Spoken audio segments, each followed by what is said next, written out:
ஏற்பட்டது? ஜிப்ரீல் அலைஹிஸ்ஸலாத்து வஸ்ஸலாம் அவர்கள் சந்தோஷத்தில் கட்டி பிடித்தார்கள். கட்டி பிடித்து விட்டார்கள்.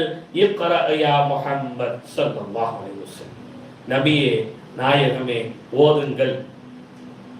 பெருமானார் சொன்னார்கள், மா அன பிகாரியின், நான் ஓத தெரியாதவனாக இருக்கிறேன். எதை ஓத சொல்றீங்க?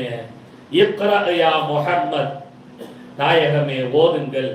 மா அன பிகாரியின், நான் ஓத தெரியாதவனாக இருக்கின்றேன். மூன்றாவது முறையாக சொன்னார்கள், இக்ரா பிஸ்மி ரப்பிக்கல் லதீ خلق خلقல் இன்சான மின் அலக், நாயகமே உங்களை படைத்த உங்கள் இரட்சகரின் பெயரால் ஓதுங்கள் என்று ஜிப்ரீல் அலைஹிஸ்ஸலாம் சொன்னதோடு பெருமானார் ஸல்லல்லாஹு அலைஹி வஸல்லம் அவர்கள் ஓதினார்கள்.